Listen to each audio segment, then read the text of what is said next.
Well, welcome everyone. I'm Del Hornbuckle broadcasting from sunny Fresno in my home studio. Welcome to the eighth episode of mini.Futures podcast, showcasing the amazing past, the miniatures and dollhouses, but also looking to the future and where the art and inspiration are going. My guest today is Oregon-based miniaturist Corie Baker of Sugarbird Hollow. I love that name. You'll have to talk about that on Instagram. Corie is a self-described unrepentant history, mythology, and folklore nerd. Love that. Who has never met an animal that didn't charm her. Her creations are charming and distinctive and full of tiny histories, fortean mysteries, dusty corners, forgotten objects, and strange incidents. That's the best description I've read. Her artwork is really exquisite and magical and spooky, and we'll also talk about that. It's a wonderful miniature collection and journey, and I love it. I just really enjoy your posts. So please join me in welcoming Corie. Welcome, Corie, and it's sunny here. What's it like in Hillsboro, Oregon? Oregon, or let me just say Oregon, the Oregon coast was one of my destinations for last summer before the pandemic hit. Oh So I really no. still want to, it's still a journey I want to make. But It anyway, really how are is you doing? beautiful. It I've really is heard. beautiful. Today we actually lucked out. We've got some spring sunshine, although it's been gloomy for the past month or so. So Oh, okay. I'm ready to welcome some spring. But Absolutely, absolutely. Well, so glad you're here. Well, let's jump right into it. So, tell me all about Corie Baker. What's your background, your daily life, and of course, how the miniature bug bit you. so I am originally from Southern California. I grew up right outside Los Angeles. Um, my daily life is pretty much as you'd expect. I spend it standing right here, as you can see my desk right behind me. My husband and I share a studio and office, so we are together pretty much 24/7, which I'm lucky we get along so well. Um, as far as how the miniature bug bit me, that really started with my grandmother's dollhouse furniture. She shipped it over to us, and it is the dollhouse furniture that she played with as a child that was gifted to her from a family who had lost their little girl. So by the Mm. time she received it in the 1930s, it was already about 40 years old, and the pieces are absolutely magical. Of course, I wasn't technically allowed to play with them, but I always open the cabinet and rearrange them, and it really just sparked, I don't, just something about that miniature world, which I'm sure you can relate to. Something about that miniature world just really spoke to me. And then I got a secondhand 1979 Barbie dream house. It was like one of the only dream houses that wasn't pink. And I loved that thing. I mean, it was pretty hideous by the time I got to it. It was like sun bleached. It was, like mustard yellow at that point, but it was magical. And my mom used to give me scraps of fabric, and I would spend hours just decorating it. I mean, I'm not even sure that I named the Barbies who lived in it. I just fell in love with making a little world, really. Wow, wow. Well, let me ask you, you mentioned your grandmother. So you said they were shipped to you. Were they here in the U.S.? Were they coming from another country? They were here in the US. My grandmother lived in Pennsylvania for a long time, but we have ties to New England. She actually lives in New Hampshire now. She is 93 years young, and I miss her terribly. I'm excited. We're all getting vaccinated. I can see her this year. Um, Right. but she had this dollhouse as a child, and my great grandmother had made some fabric goods for it, touched up some of the pieces. It had been passed to my mother as a child, and they had added some 60s fabrics to it. And so really this dollhouse is sort of a collection of everybody's childhood, including the family it originally came from. A lot of the oldest pieces are of German origin, although, Mhm. pardon me, I'm not even sure who the original family, the original owners were, but I mean, for generations, over 100 years, these pieces have been loved, and I am blessed to be the latest person to get to enjoy these, and I have them on display. I look at them every day. great. That's great. That's great. I love collections like that, and you just hang on to them. Yeah, Just hang yeah. on to them. I Absolutely, it's absolutely. something magical. It's generations of hands have touched these and loved these, and Oh yeah, I often look at it and wonder about the little girl who originally loved it, where I maybe it wasn't a little girl, I don't know, but whoever originally fell in love with these pieces, and I hope they know that they have gone on to make many generations happy. that's right. Always a story. Yeah. Absolutely.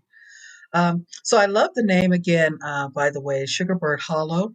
What's the origin of Sugarbird Hollow, and what's unique about it?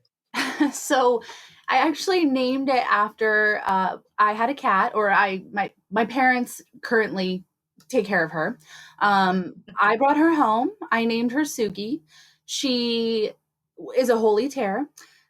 Wow, She immediately fell in love with my dad, and that was his nickname for her, was Sugarbird, because she was just sugary sweet to him, but she was vicious to everybody else.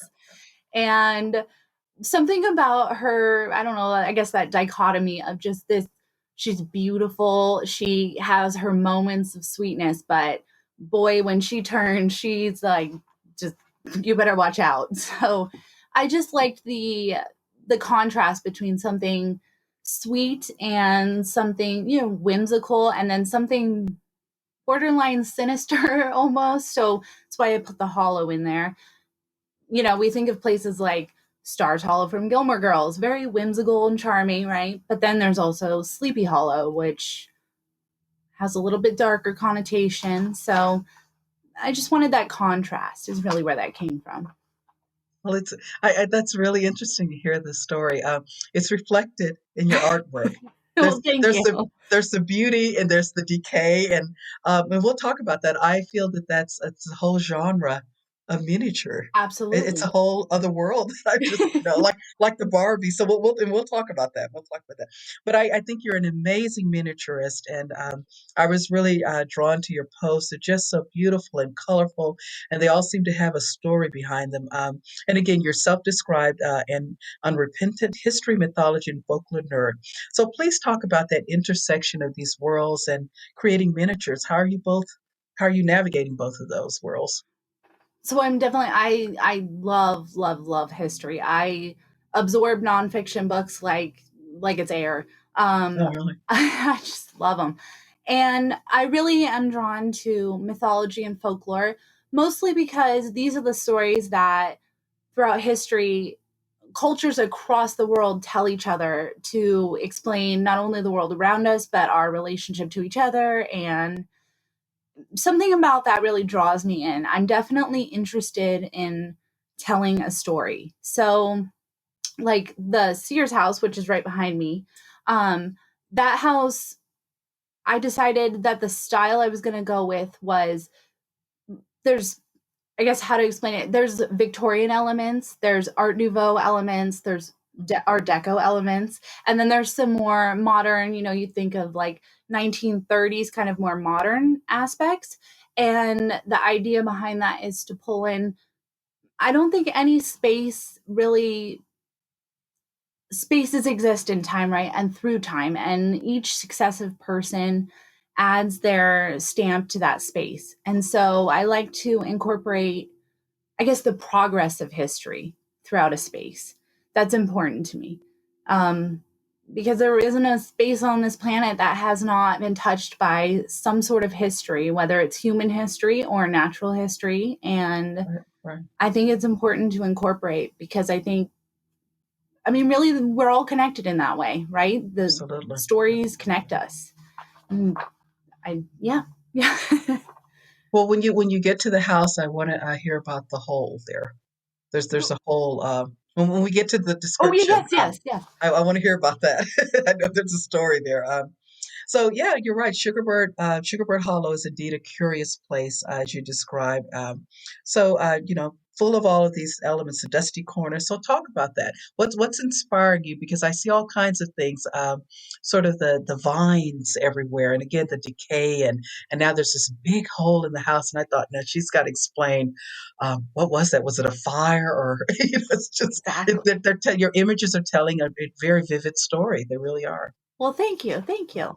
Um, I definitely, I definitely love the idea of nature reclaiming.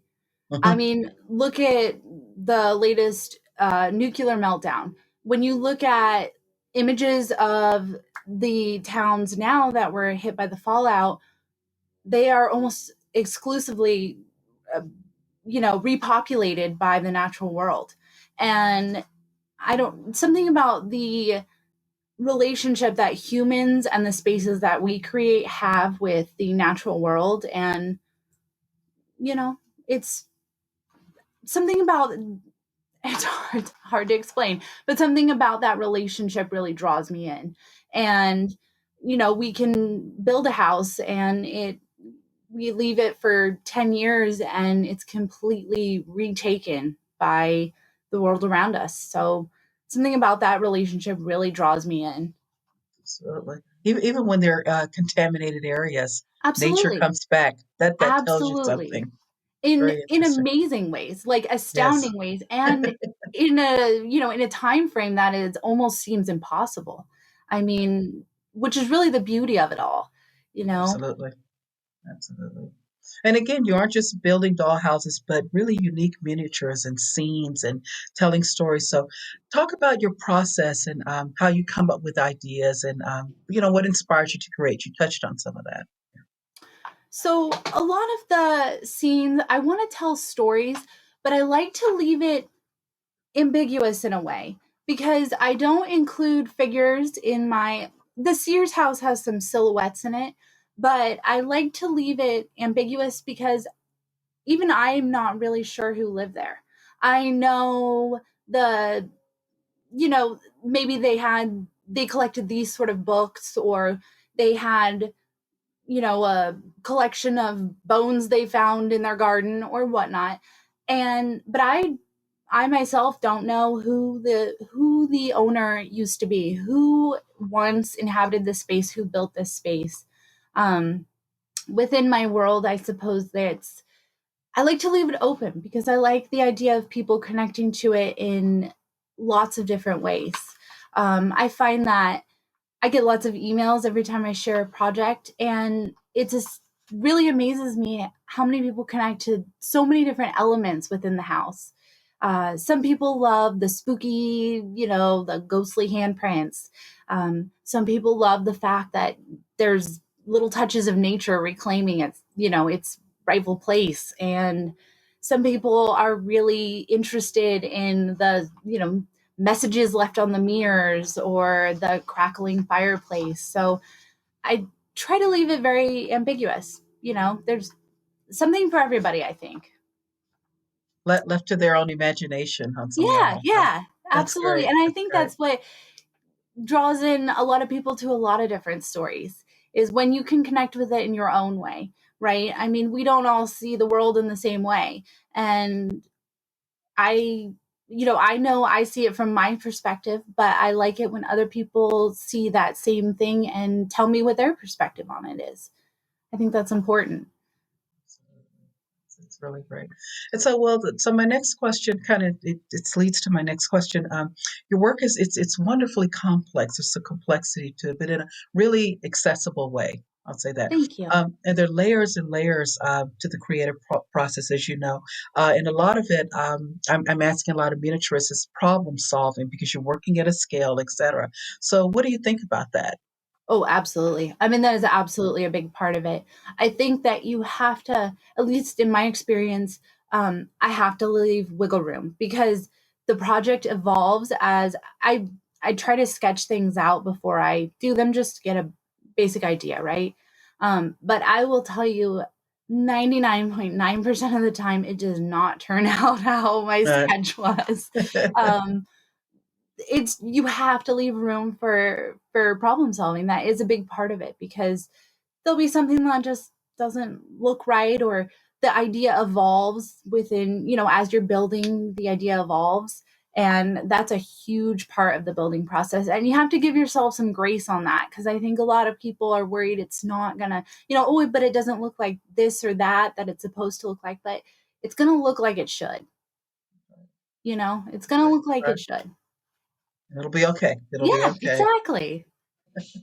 Well, this is that moment. So show me what you got. So first of all, just we're mindful of the camera, right? So just even Absolutely. if you can swivel yourself, let me see that beautiful house, and I want to hear about the whole.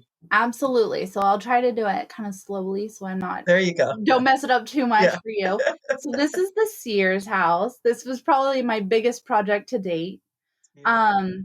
I wanted to play on the idea of, I think there's a sort of a feminine trope, especially within a lot of different cultures, of the seer, right? The old woman, the wise woman.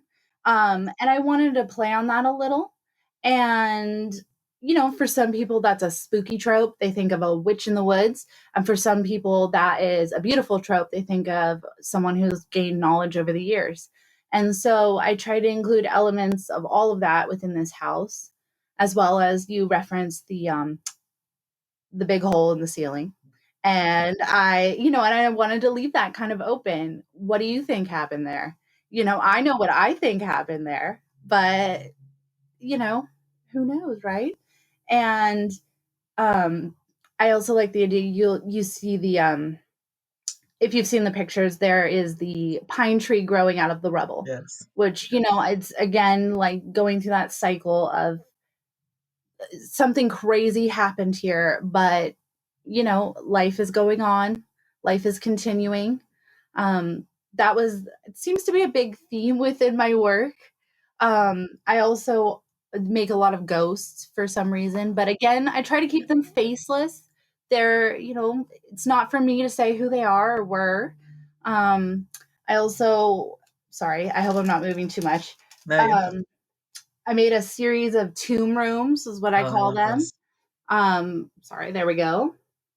They, So a tomb. You said tomb. yeah, Tomb. it's a tomb room. I mean, it's a mausoleum, right? But a play Oh on wow. Okay. a tomb. So it's actually, all Wow. my pieces have secret spaces in them. So this one has a secret. I don't know. There we go. Yes. Like Wow. a place where someone could tuck away a little secret or two. Um, I don't know. Something about the cycle of, I guess, life and death really draws me into work. I also include um, nests and natural elements that we talked about, but I especially love birds' nests. There's something about, first of all, birds are amazing architects. We could all learn something from them. And something about the idea that they reclaim these spaces that humans have taken over oftentimes. I mean, you see um, a pigeon is nesting in that tomb, and this one has a crow's nest in the tree. Adding those elements is important to me within my work. So, yeah.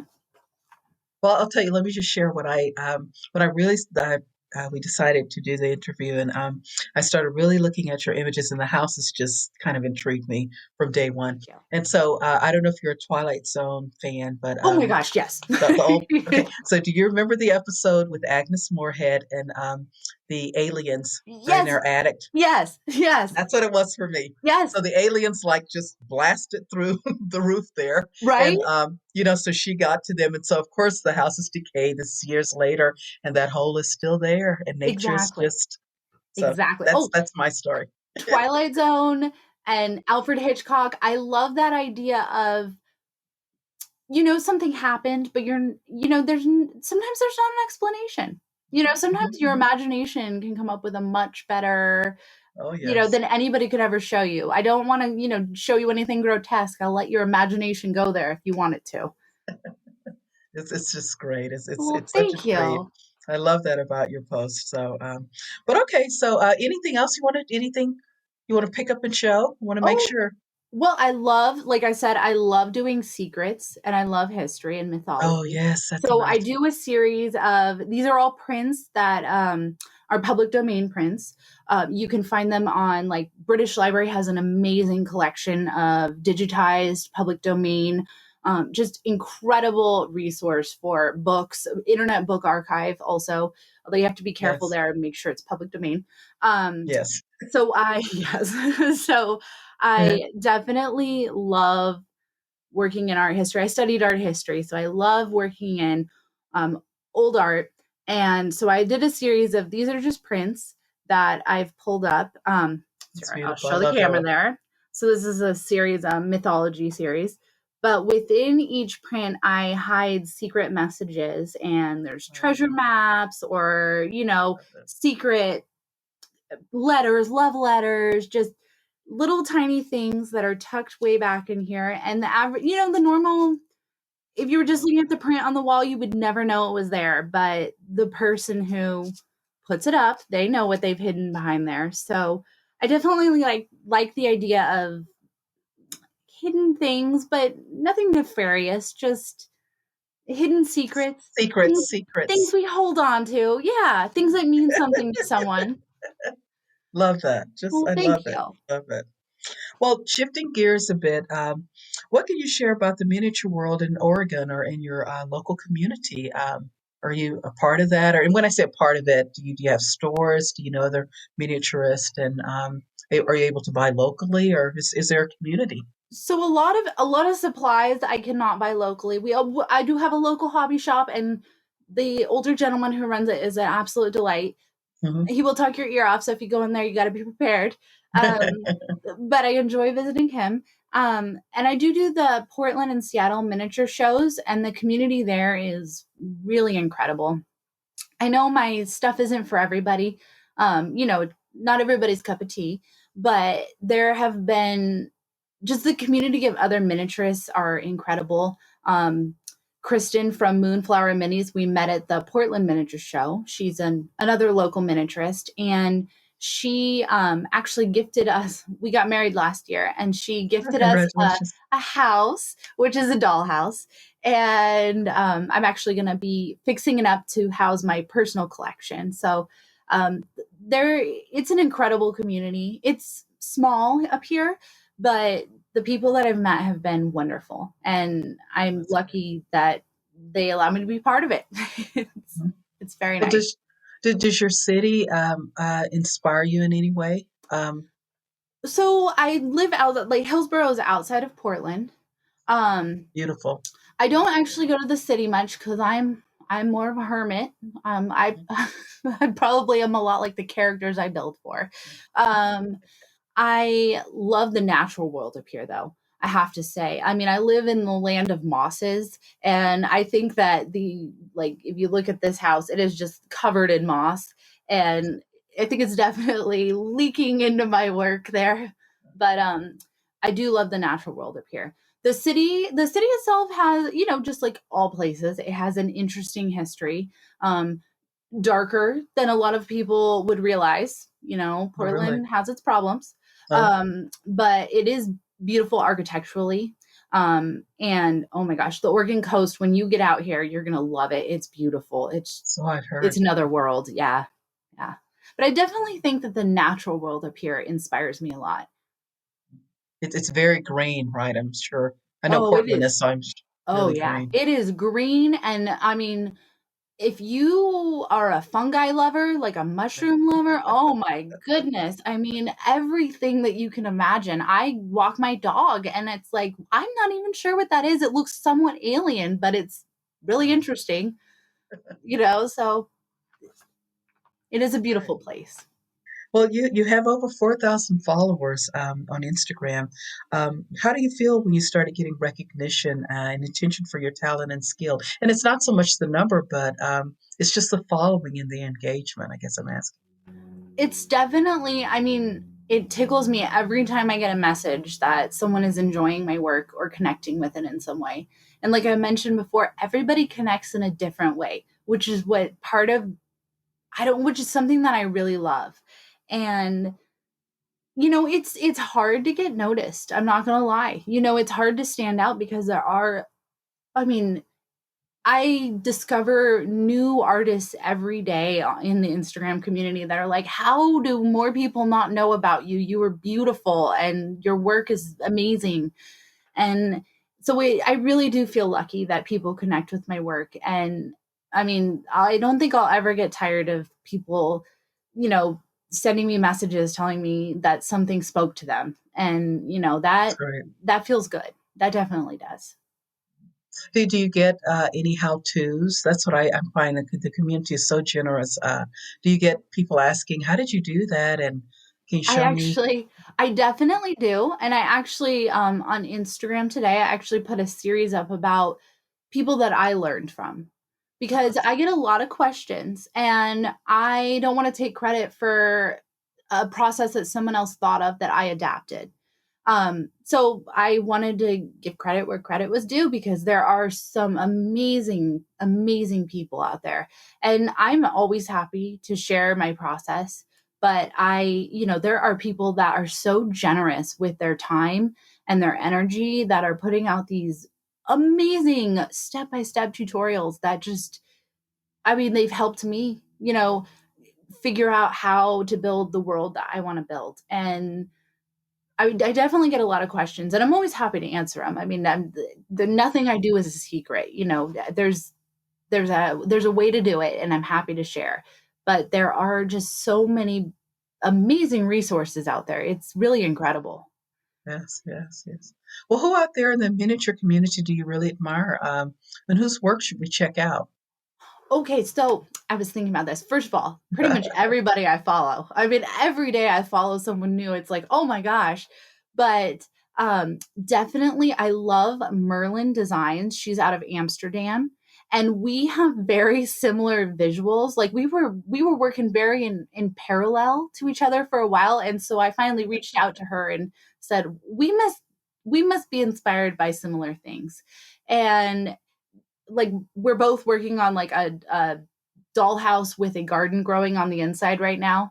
And she does, I mean, her work is amazing. And she tends to do super micro miniatures, which are Oh, just beautiful, beautiful. And I wrote a few down because I okay. didn't want to leave. There's so many, but let's see. Apologies. Let me get there. Um, Now, you spelling, is it Merlin, like the wizard Merlin? yes, Merlin, Merlyn. Yeah. Lyn. Okay. Designs, yeah, and she's wonderful. I also love Naturalist and Co. She actually makes she's a local Portland artist, and she concentrates, I think, on more ecological messages, especially that have to do with the ocean.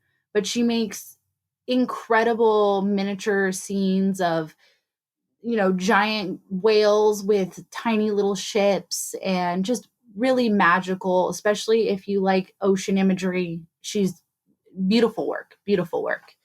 Um, I also love Bentley House Minis. I don't know if you've ever heard of her. She did the Adams Family House. Oh, Oh, she does.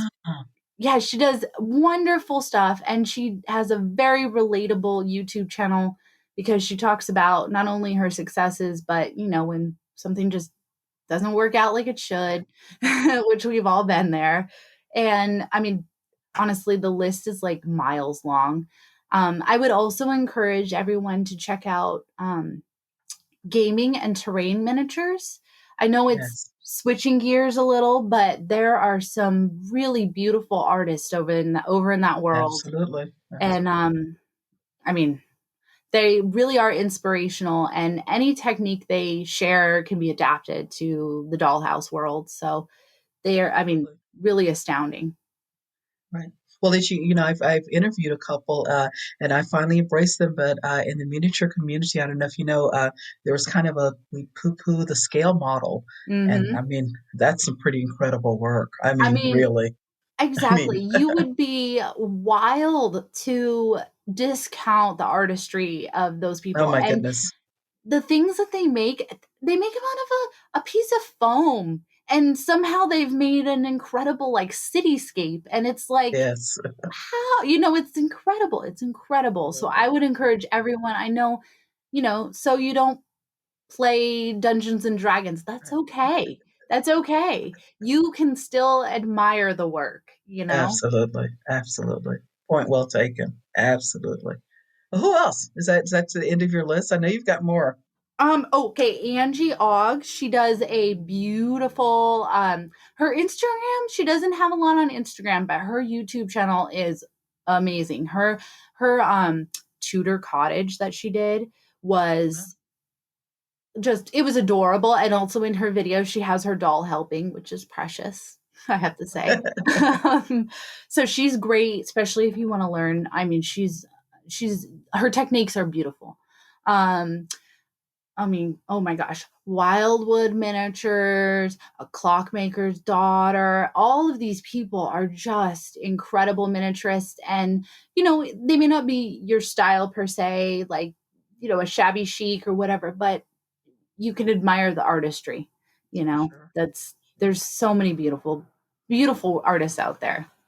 Absolutely. Absolutely. Well, any human scale artists, designers that influence your work or that you really admire? Oh my goodness. So Edward Gorey is number one. I Ah, don't know if I knew it. anybody's noticed, Oh, but he's just, oh my goodness. Yeah. he was amazing. And I definitely think he he called himself, like, his style, sinister whimsy, which is something that I definitely connect to, I think. So he is very influential on me. um, my mom had all of his books when I was a child, and I spent hours just flipping through them. So definitely Edward Gorey. Let's see, I definitely love Arte was a big influence on me. His Art Deco designs. I mean, there's just Beautiful. something whimsical and magical, and I always wanted to be one of his, like, mermaids. I mean, dripping in pearls, just beautiful. Beautiful. Um let's see, Edward Hopper was a big Oh, influence. yes. Um One of my favorite artists. right? I Yes. mean, beautiful work. And he really knows how to make a place feel lonely. I mean, all of his pieces, there's some part of it that all of his work that I really connect to. The people look lonely. Even when they're sharing a space, there's a loneliness to it. And I think that a Yes. lot of people can connect with that. It's sometimes we feel alone in a very crowded world, and that's okay. Absolutely. That's a human, and Absolutely. it's a human experience. And then I also love folk artists, Clementine Hunter, Grandma Moses. I love scenes that show a whole town or a group activity. Those really speak to me, and I think that even though I don't use figures in my work, I hope that the spaces speak to that sort of feeling. Yes. So Yeah. probably Wonderful. probably my top ones. Although art is one of those things, like, I think I could spend all day looking at art. I mean, it's beautiful. The translation of, like, the human experience Oh, across absolutely. everywhere. Absolutely. Absolutely. Well, Corey, who's helped you get here and given you the space and support to live your passion? Well, I mean, I definitely have to thank my parents. Always encouraged me. My mother is a ceramic artist, and my father he writes, and that's how his outlet is writing. So we would sit down when I was a kid, and we would write stories together, which I think definitely informs what I do now. So I was lucky to have their support. They've always encouraged art as an outlet for me.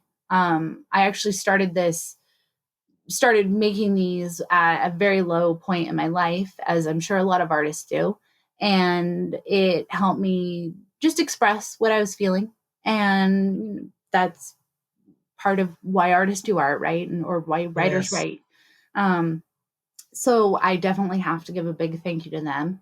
And my husband is incredibly generous with his encouragement, and every time I have an idea, I bounce it off him. And I mean, honestly, I don't think he's ever told me anything's a bad idea, but, like, he gives me that, yeah, do it, you've got this, you can do it. And I got to be grateful for that, because I know not everybody gets that.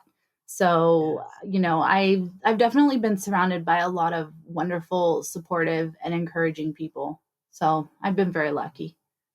Well, I always say it's always a bit of a family affair because you have to take up a space in the house, and Hmm. um, when you start with the houses, then Oh you yeah. need to take up more space. So Oh that's great. yeah. Yes. It's funny how small things can take up so much room. Oh yes, and now that I'm sure you're starting to actually collect miniatures. You're Yes. creating them, but you're starting to collect. So that's definitely gonna take Oh up yes. space. That's great. So, well, what is one common myth about miniatures in doll houses, and what do you have to share to dispel it? What have you Well, experienced? we definitely touched on it earlier, that it is first of all, it's not just for children. I think a lot of people think, "Oh, you make toys." I mean, sure, adult toys. I mean, I probably Yeah, wouldn't play with them, but they're, you know. Um and I also think that people forget like the gaming miniatures like we touched on before and the scale models, those are all under the big umbrella of the art form. And I think that there shouldn't be as many boundaries there. People think, oh, I only make doll houses. Well, right. okay. And, I'm sure there's some gaming people that poo poo doll houses. But the truth is, we're all literally doing the same thing, just in different sizes. So, I mean, I think that we should be embracing each other a little bit more there. We all have a lot to learn from each other. Well, what would you change? You've kind of answered it. What would you change about the quote unquote miniature hobby? And I grew up. It's a hobby, but as we've just discussed, it's a real art form to me. It is. It is. So, I what would mean, you change? um so I would definitely change. I think there's some, I guess, the behavior like gatekeeping, like telling people they can't do this because of that, right? Or they're not good enough to do this. I experienced a little bit of that when I first started out. I was contacted by a apparently well-known miniaturist. I didn't know that at the time. I'd never heard of them, and they told me to stop what I was doing because I was diminishing their work. And Oh, that hurt my heart a little bit because I had no idea who this person was. When they showed me their pictures, I mean, they're a beautiful artist. And I would never seek to diminish another person's work because, well, that's just not right. Um, and I assured them I was not, I'm not going to be your shadow. I'm not going to follow you, follow your path or whatever. But I do think there's a little bit of resistance, I think, with some of the more traditional miniaturists to some other voices within the art form. Or I mean, it's the same way we just talked about absolutely. with the gaming miniatures and dollhouse miniatures. They're not really that different. Um, Right, so there's a little bit of that within the community, but 99% of the people within the community are just amazing and encouraging and, I mean, talented. It doesn't matter what you make. If you're telling your own story, you're doing an excellent job. wow, wow. And how do you manage to diminish someone's work if it's your creative work? That's amazing. That just Yeah, even that to think that. I think perhaps I won't call them out, but I think that perhaps they thought that I was trying to copy their work. I didn't know of their work before. And now I'm informed, and beautiful work. I would never seek to, and first of all, I don't even think I could touch some of those intricacies that they create. I mean, they were beautiful. But I think that, and I understand that knee jerk reaction. You don't want to be ripped off. You don't want something that you create somebody else to get the credit for it, right? I mean, that's happens sometimes. So, I think that that's where that person was coming from. And at first it really shocked me. And then I spoke to my mom, who has had her designs copied before. And she just said, like, don't worry about it because you're not actually copying that person. And if that person keeps an eye on you, they'll see that you had two different voices. That's right. So, and I assume that all is well there because I've never been contacted again by that person. So, You forged your own road, of yeah, course. I'm trying to, Really. we all have our own voice, and definitely themes will overlap with each other occasionally. Like I said, with Merlin Designs, we were working on parallel visual paths. And but everybody has a different voice. So 20 people could take on the same project and it is going to look like 20 different things because everybody's got their own style, their own voice, their own techniques. So, yeah. So I think there's room for everybody, really. And I'd encourage people to do it. I find it incredibly therapeutic. Well, Corie, what's on the horizon? What are you currently working on? What are you thinking about working on when you're done with that? So I am working on a series that I was calling Other Realms, but I think I might end up calling Monster Layers because I'm working with I am working with uh beings, monsters, folklore, types that we would call evil or have negative stereotypes. I am making essentially spaces that play on that. So I've got what we call like I'm calling it a spinster's house. And if you follow along on it, you'll see that there's definitely, if you're familiar with Greco-Roman mythology, you'll see Yes. some very, I guess, some themes will probably strike you. And perhaps it may look like three sisters that lived within mythology. I'm currently working on right here. This is a Kelpie's.